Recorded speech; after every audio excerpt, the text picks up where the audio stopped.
মুসলমানদের পশু কাটার সময় আসে তখন আমাদের ভিতর থেকে গন্ডগোল আমরা শুরু করি।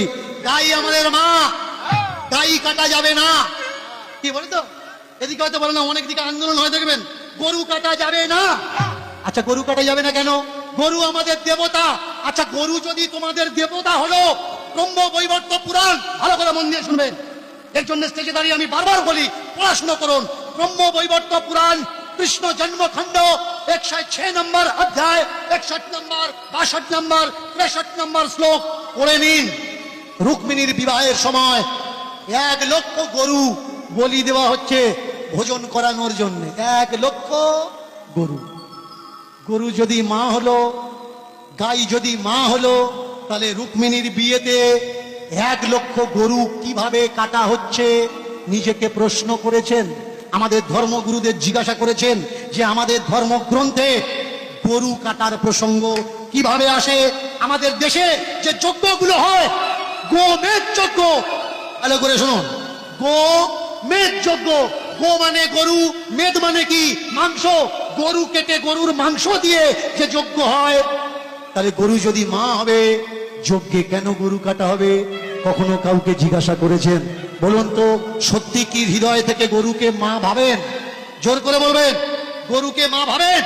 গরুকে যদি মা ভাবেন, তাহলে গরু যদি আমাদের মা হয়, যে আমাদের জন্ম দিয়েছে, আমরা তাকে রেখেছি একটা ঘরে, একটা খাটে, একটা বিছানায়। আর গরু যদি আমাদের মা হয়, গরুকে গলায় দড়ি দিয়ে আমরা বেঁধে রেখেছি গোয়াল ঘরে।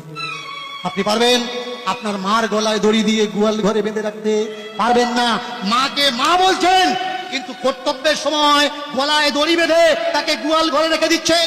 বলুন, গরুকে কারা অপমান করছে? মুসলমানরা নাকি হিন্দুরা? গরু যদি মা হয়, বলুন তো, গরুর ছেলে মানে বাছুরটা কে হবে? ছোট ভাই হবে। মার পেটে যে হয় সে তো ভাই হয়। এবার বলুন, গরুর বাছুর হলে, বাছুরটা যদি আমার ছোট ভাই হলো, 21 দিন পরে গিয়ে প্রথম দোয়াটা কতদিন দেন? কতদিন পরে দেন? 21 দিন না?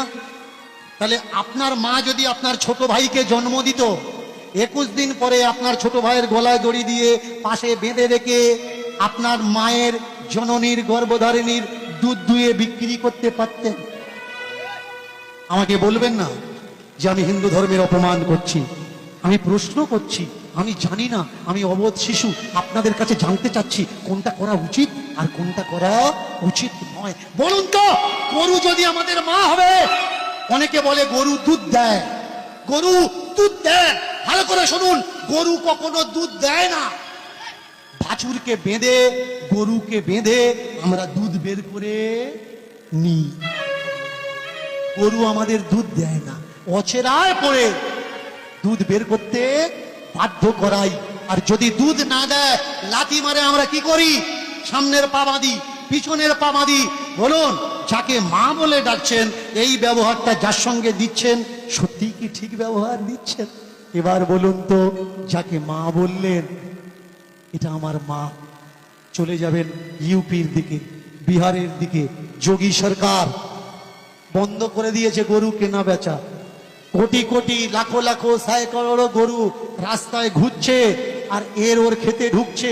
ক্ষেতের মালিকরা চতুর্দিকে ইলেকট্রিকের তার ঘুরিয়ে দিয়ে রেখেছে, কারেন্টের তার, ঝটকা লাগবে আর গরুগুলো চলে আসবে। গরু যদি মা হবে, তাদের রাখার ব্যবস্থা না করে রাস্তায় যারা ছেড়ে দেয়, কেন? গরু দুধ দিচ্ছে না, বিক্রি করা যাবে না, রাস্তায় ছেড়ে দিতে হবে। বলুন তো, আপনার মা যেদিন সংসারে কোনো কাজে লাগবে না, আপনি পারবেন তাকে রাস্তায় ছেড়ে দিতে?